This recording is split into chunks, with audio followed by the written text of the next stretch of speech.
नमस्कार, मैं अंजलि मिश्रा और स्वागत है आपका हमारे चैनल में। महाराष्ट्र विधान परिषद में विपक्ष के नेता के तौर पर अंबादास दानवे की नियुक्ति महाविकास अघाड़ी में तनाव पैदा करती नजर आ रही है। खबर है कि कांग्रेस इस फैसले से नाराज नजर आ रही है। वहीं राष्ट्रवादी कांग्रेस पार्टी ने बुधवार को उद्धव ठाकरे को फैसला लेने से पहले सहयोगियों से बात करने की भी सलाह दी। गुरुवार को कांग्रेस के प्रदेश अध्यक्ष नाना पटोले ने शिवसेना के साथ गठबंधन पर ही सवाल उठा दिए थे। औरंगाबाद में पत्रकारों से बातचीत में पटोले ने कहा कि विधानसभा में विपक्ष के नेता का पद एनसीपी के साथ है और उपाध्यक्ष का पद शिवसेना के पास है। हमारा मानना है कि विधान परिषद में विपक्ष के नेता का पद कांग्रेस को मिलना चाहिए, लेकिन शिवसेना न हमारे साथ विचार विमर्श किया और बगैर हमें विश्वास में लिए आगे चले गए। उन्होंने कहा कि शिवसेना के साथ गठबंधन कभी भी प्राकृतिक नहीं था और यह इसीलिए हुआ क्योंकि उद्धव ठाकरे और शरद पवार ने हमारे नेता सोनिया गांधी से मुलाकात की थी। उन्होंने कहा, महाविकास अघाड़ी स्थायी नहीं है। अगर फैसला लेते समय कांग्रेस ने भरोसे में नहीं लिया जाता है तो हमें भी इसके बारे में सोचना होगा। इंडियन एक्सप्रेस की रिपोर्ट में सूत्रों के हवाले से कहा गया कि कांग्रेस और एनसीपी को राज्य परिषद से शिवसेना में और दल बदल होने का चिंता है। आंकड़े बताते हैं कि विधान परिषद में शिवसेना के 12 सदस्य हैं, जबकि एनसीपी और कांग्रेस के 10-10 सदस्य हैं। सूत्रों ने कहा कि उद्धव ठाकरे ने परिषद से इस्तीफा देने की घोषणा की है, लेकिन इस्तीफा जमा किया जाना बाकी है। यह सुनिश्चित करेगा कि शिवसेना परिषद में सबसे बड़ी पार्टी रहे।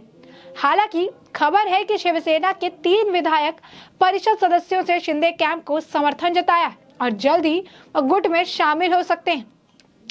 8 अगस्त को ठाकरे की तरफ से परिषद के अध्यक्ष को पत्र भेजा गया, जिसमें विपक्ष के नेता के पद के लिए दानवे के नाम की सिफारिश की गई और जब पद खाली था तो डिप्टी चेयरमैन नीलम गोरे ने इसे स्वीकार कर लिया और अगले दिन उनकी नियुक्ति हो गई। खास बात है कि 3 अगस्त को कांग्रेस विधायक दल के नेता बाला साहब थोराट ने भी परिषद के अध्यक्ष को पद के लिए पत्र लिखा। अखबार से बातचीत में शिवसेना सांसद विनायक राउत ने कहा, हम नाना पटोले के बयान को गंभीरता से नहीं लेते, लेकिन ये दुर्भाग्यपूर्ण है कि उन्होंने इतना अहम मोड़ तैयार कर दिया। उन्होंने कहा कि कांग्रेस को समझना चाहिए कि जिसकी ज्यादा संख्या होगी उसे परिषद में अपने एमएलसी को विपक्ष का नेता बनाने का मौका मिलेगा। शिवसेना की एमएलसी में सबसे ज्यादा संख्या है और इसीलिए स्वाभाविक है कि हमारा एमएलसी विपक्ष का नेता बनेगा। शिवसेना के एक अन्य नेता ने कहा, जब उद्धव ठाकरे की शिवसेना बने रहने के लिए संघर्ष कर रही है तो महाराष्ट्र कांग्रेस ने उनके जख्मों पर नमक छिड़क दिया है। कांग्रेस उसे आगे कमजोर करने की कोशिश कर रही है। वही कांग्रेस का कहना है कि हम केवल एक पद नहीं देने पर आपत्ति जता रहे हैं। बता दें, शिवसेना के विधान परिषद सदस्य अंबादास दानवे को महाराष्ट्र विधान परिषद के विपक्ष के नेता के तौर पर नियुक्त किया गया था। दानवे उद्धव ठाकरे के नेतृत्व वाले शिवसेना गुट के सदस्य हैं। एक आधिकारिक अधिसूचना के अनुसार 2019 में विधान परिषद सदस्य दानवे की नियुक्ति तत्काल प्रभाव से लागू हो गई। इसे एक दिन पहले शिवसेना अध्यक्ष उद्धव ठाकरे ने विधान परिषद के सभापति के पत्र लिखकर दानवे को राज्य विधानमंडल में उच्च सदन के विपक्ष का नेता नामित किया था। विधान परिषद में एक ही पार्टी लेकिन विभिन्न गुटों से संबंधित मुख्यमंत्री और नेता विपक्ष का ही दुर्लभ उदाहरण है। पिछले महीने शिवसेना एमएलसी मनीष कायंदे, सचिन आहिर, अंबादास दानवे, विलास पोटनीस और सुनील सिंधे के एक प्रतिनिधि मंडल ने विधान परिषद की उपसभापति नीलम गोरे के मुलाकात की थी और नेता प्रतिपक्ष के पद और मुख्य सचेतक के संबंध में एक पत्र सौंपा था। गोरे ने कहा कि विधान परिषद को एक पत्र मिला था जिसमें कहा गया था कि विपक्ष का नेता शिवसेना से होना चाहिए क्योंकि उच्च सदन में पार्टी के पास संख्या बल है। विधान परिषद के प्रधान सचिव राजेंद्र भागवत की ओर से हस्तांतरित एक अधिसूचना में यह भी कहा गया कि महाराष्ट्र विधान परिषद में शिवसेना को विपक्षी दल के रूप में मान्यता दी गई। तदनुसार एमएलसी अंबादास एकनाथ राव दानवे को 9 अगस्त 2022 में महाराष्ट्र विधान परिषद में विपक्ष के नेता के रूप में मान्यता दी गई। ठाकरे के प्रति निष्ठा रखने वाले दानवे मध्य महाराष्ट्र जिले के औरंगाबाद में रहने वाले, जहां शिवसेना के 4 बागी विधायक मुख्यमंत्री एकनाथ शिंदे का समर्थन कर रहे हैं। 78 सदस्य महाराष्ट्र विधान परिषद में से बीजेपी के 24, शिवसेना के 12 और कांग्रेस के एनसीपी के 10-10 सदस्य हैं।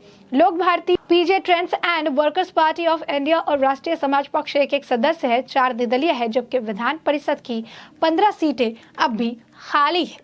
तो ऐसे में आप समझ सकते हैं कि किस तरीके से मनमुटाव का जो माहौल है वो देखने के लिए मिल रहा है।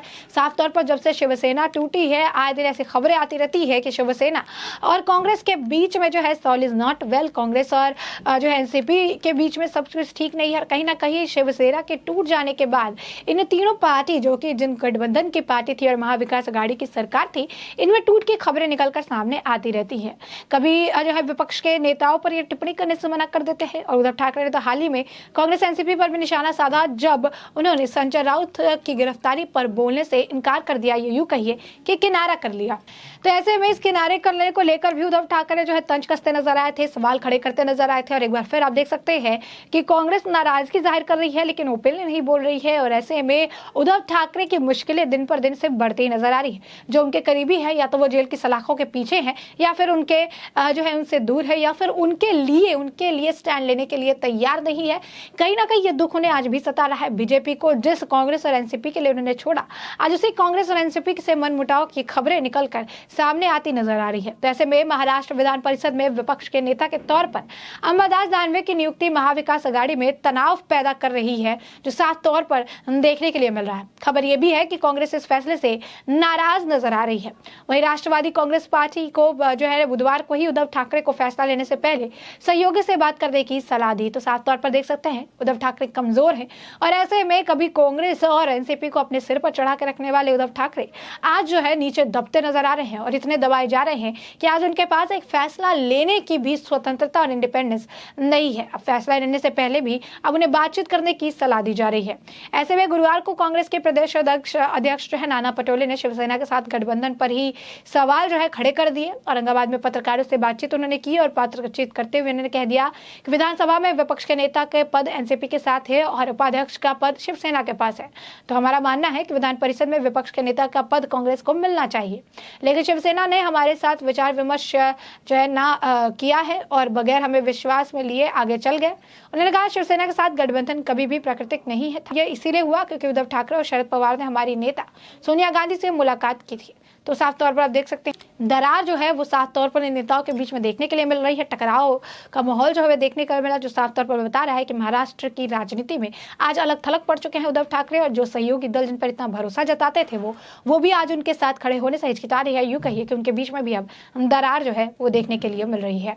तो ऐसे में हमने आपको ये पूरा मामला जो है बड़े विस्तार से बताया है कि महाराष्ट्र के सियासत से जुड़ी हुई क्या उथल पुथल अभी मची हुई है, उद्धव ठाकरे या बाकी घटक दलों के साथ कैसा उनका रिश्ता है, किस तरीके से अब उतार चढ़ाव देखने के लिए मिल रहे हैं, मुद्दा क्या है, इसके बारे में आपको बड़े विस्तार से हमने जानकारी दी है। और अब इस मुद्दे पर आपकी भी जो राय हो हमें कमेंट सेक्शन में कमेंट करके जरूर साझा करें।